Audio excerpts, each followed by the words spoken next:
नोरमा group, जो सोचता है वो करता है। आपके अपने सपनों का आशियाना।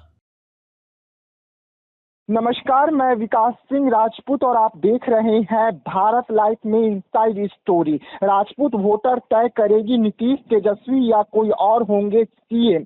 चिराग और प्रशांत की किस तरीके से लग रही है लॉटरी, इसी पर आज हम बात करेंगे। और हमारे साथ में बात करने के लिए बाबा है फोन लाइन पर। हम सीधा बाबा से जुड़ते हैं। बाबा, आज इनसाइड स्टोरी में सामने 2025 का विधानसभा चुनाव है, लेकिन फिर से राजपूत वोटर जो है वही तय करने जा रहे हैं कि सीएम कुर्सी पर कौन बैठेगा। देखिए विकास, क्योंकि आप भी उसी समाज से आते हैं, तो निश्चित रूप से एक बात तो तय आप जरूर कर रहे होंगे कि आपके क्षेत्र में, आपके लोगों के बीच में भी ये चर्चा जरूर चल रही होगी कि बिहार की राजनीति में बदलाव जरूरी है। और बार बार ये चर्चा इसलिए भी चल रही है कि आपने देखा होगा कि कालांतर में जब जब परिवर्तन की बात हुई है और जब जब किसी भी युद्ध की बात होती है, परिवर्तन की बात होती है, तो राजपूत समाज को सबसे आगे रखा जाता है। अक्सर बिहार की राजनीति में परिवर्तन भी हुआ है, हमने देखा है।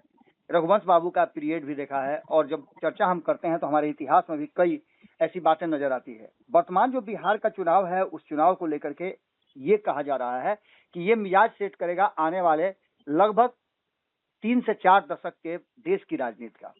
जो बिहार फैसला करेगा, उसी फैसले पर ये देश की राजनीति निर्भर करेगी, और उसी के साथ साथ आगे जो है वो तय किया जाएगा कि बिहार के साथ साथ देश की गद्दी पर कौन बैठेगा, और बिहार और देश की राजनीति जो है वो किस दिशा में करवट लेगी।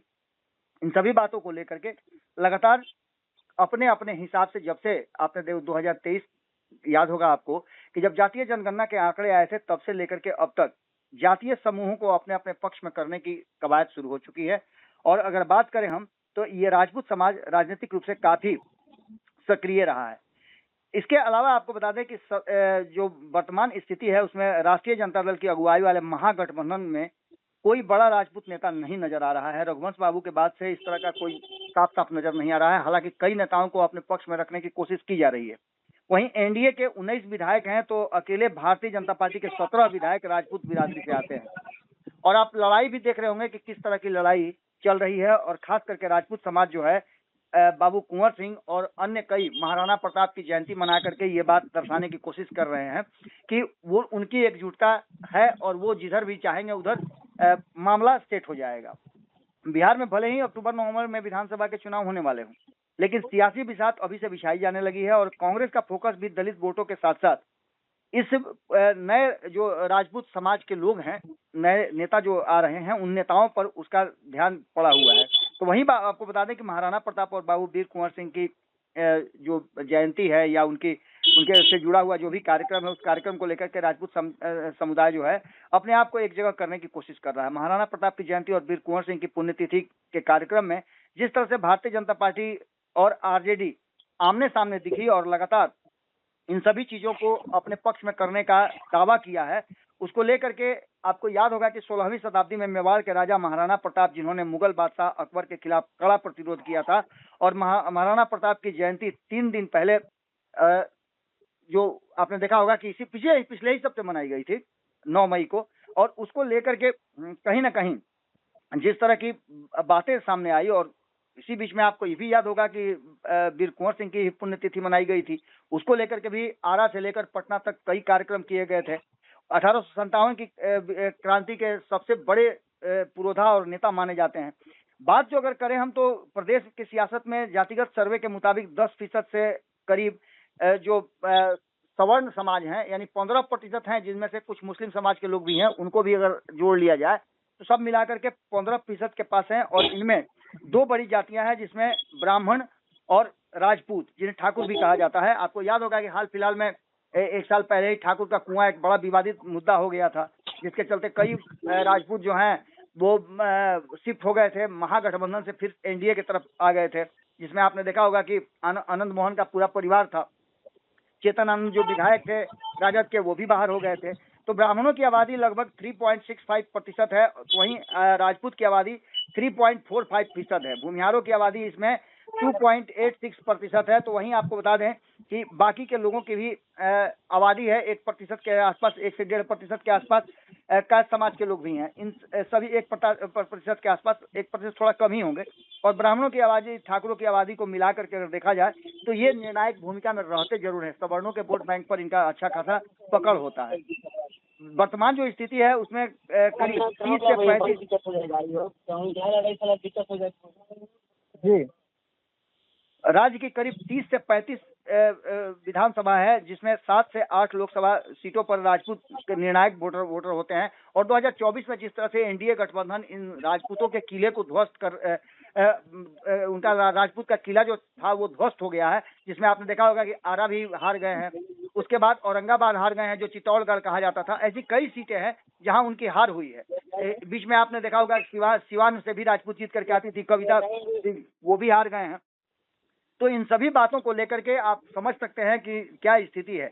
इसके अलावा आपको बता दें कि जो वर्तमान राजनीति है उसमें बाबू वीर कुंवर सिंह और महाराणा प्रताप को विशेष रूप से सामने रख करके और कहीं ना कहीं एनडीए गठबंधन उस पर अपना हक जमाता है और ये कोशिश कर रहा है कि वो कैसे इन वोटों को अपने पास रखे। चाहे वीर कुंवर सिंह की पुण्यतिथि या जयंती हो या फिर महाराणा प्रताप की, इन सबको लेकर के लगातार आपने देखा होगा कि अपने अपने पक्ष में करने की बात चल रही है। इसी बीच आपको बता दें कि बाबू वीर कुंवर सिंह का घोड़ा 80 फीट ऊंचा होगा और राजपूत समाज ने इसको लेकर के इस कार्यक्रम में कई राजपूत नेता मौजूद थे, जिसमें आपने देखा होगा कि महागठबंधन की तरफ या राष्ट्रीय जनता दल की तरफ कहे तो तेजस्वी यादव के साथ हमेशा से रघुवंश बाबू और जगदानंद सिंह मजबूत पकड़ के साथ खड़े रहे हैं।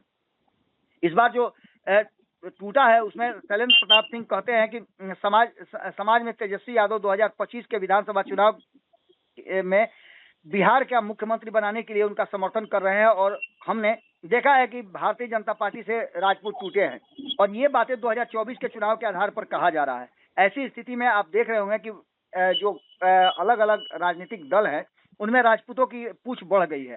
अगर जदयू की बात करें तो जदयू में के नेता जो हैं संजय सिंह, उन्होंने लगातार महाराणा प्रताप की जयंती के कार्यक्रम आयोजित किए हैं और उसको लेकर के मुख्यमंत्री नीतीश कुमार भी उसमें शामिल होते रहे हैं।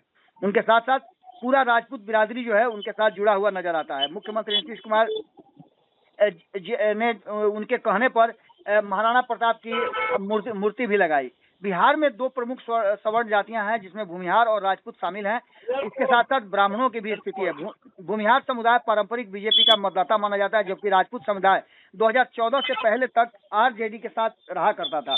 फिलहाल बिहार में राजपूत समुदाय भारतीय जनता पार्टी का कोर वोटर माना जाता है, लेकिन 2024 में जिस तरह के परिणाम आए और जिस तरह से राजपूतों ने साथ छोड़ दिया एनडीए गठबंधन का, वो साफ साफ दिखाई दे रहा है। वहीं आपको बता दें कि इन सारी बातों को लेकर के जिस तरह से लगातार अनुग्रह नारायण सिंह से लेकर के भूमिहार समुदाय के सबसे बड़े नेताओं में श्री कृष्ण सिंह का नाम लिया जाता है, उसी तरह से राजपूत नेताओं की बात करें तो राजनीति में बढ़त हासिल करने के लिए 1969 में कांग्रेस ने राजपूत नेता हरिहर सिंह को 4 महीने के लिए सीएम भी बनाया था। इस बार फिर आपको याद होगा कि बार बार हम बता रहे हैं कि राहुल गांधी ने पुराने इतिहास के पन्नों को पलटना शुरू कर दिया है। 1983 से 1985 तक राजपूत नेता चंद्रशेखर सिंह कांग्रेस के सीएम रहे हैं। बिहार के आखिरी राजपूत नेता के रूप में सत्येंद्र नारायण सिंह बिहार के गद्दी पर बैठे हुए थे और ये भी कहीं ना कहीं कांग्रेस ने ही किया था। 1989 से 9 महीने तक वो कांग्रेस के सीएम के रूप में बिहार में रहे।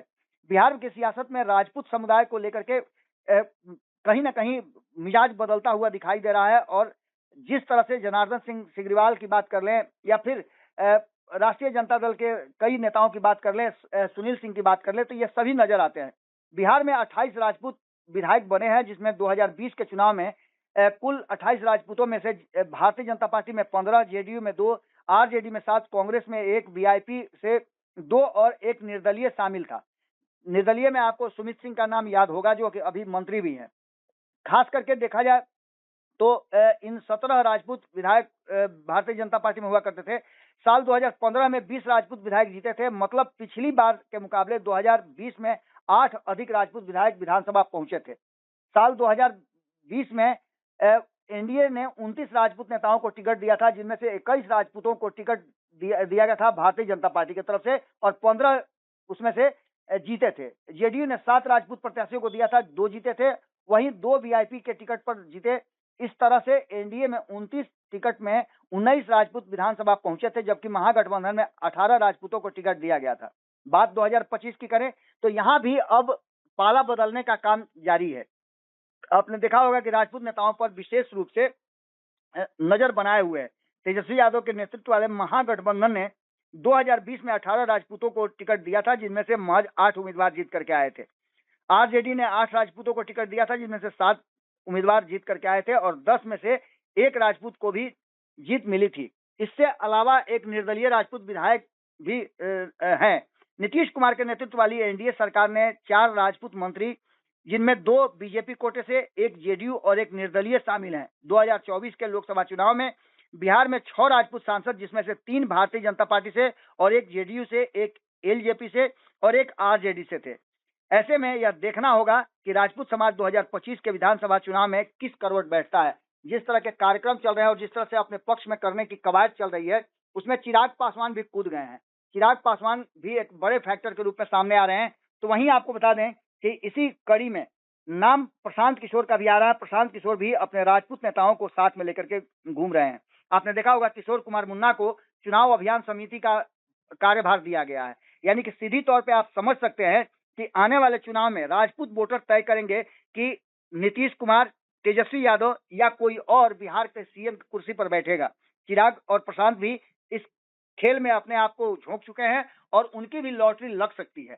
देखने वाली बात यह होगी कि ये निर्णायक भूमिका में रहने वाले और राजनीतिक रूप से सक्रिय राजपूत समाज आगे किस तरफ अपना वोट शिफ्ट कराता है या किस खेमे में आकर के खड़ा होता है। क्योंकि राजपूत के जो बड़े नेता हैं अभी भी आपको देख रहे होंगे कि जदयू के साथ बहुत सारे नेता खड़े हैं, तो वहीं भारतीय जनता पार्टी के साथ खड़े हैं। लेकिन जगदानंद सिंह और रघुवंश बाबू के बाद अब दूर दूर तक बड़े नेता की कमी नजर आ रही है राष्ट्रीय जनता दल के तरफ। वहीं आपको बताएं कि कांग्रेस में भी जो सत्येंद्र बाबू का परिवार था, वो भी अब राजनीतिक रूप से काफी बीती हुई बात होती नजर आ रही है। ऐसे में देखना दिलचस्प ये होगा कि इस बार 2025 के चुनाव में राजपूतों का जो ऊंट है वो किस करवट बैठता है। तो आप कई स्टोरी देख रहे थे जहां पर बाबा से हम जान रहे थे कि 2025 विधानसभा चुनाव में राजपूतों का जो वोट है वो कितना महत्वपूर्ण हो जाता है। वैसे में राजपूत जो है इस बार फिर से अपना लोहा मनवाने को तैयार है वोटर, और 2025 में काफी ज्यादा असरदार जो है राजपूत वोटर माने जा रहे हैं। जिस और जाएंगे उसकी सरकार बिहार में बनती हुई नजर आएगी। तो ऐसे तमाम खबरों के लिए रहिएगा भारत लाइव के साथ, दीजिएगा इजाजत, धन्यवाद। पनोरमा ग्रुप, जो सोचता है वो करता है। अगर ये वीडियो पसंद आई और वह बिहार के राजनीति और बिहारियत से सरोकार रखेनी तो सब्सक्राइब बटन दबा के चैनल के सब्सक्राइब कर ली। ओजे एगो घंटी बा, ओकरा बटन दबा देला से कुल सटीक और मारक खबर रुआ मुफ्त में मिल जाई। अगर रुआ पत्रकारिता के हमनी के नया प्रयोग में सहयोग कर चाहतानी तो ज्वाइन बटन दबा दी। पेटीएम नंबर नोट कर ली 9386816700। धन्यवाद।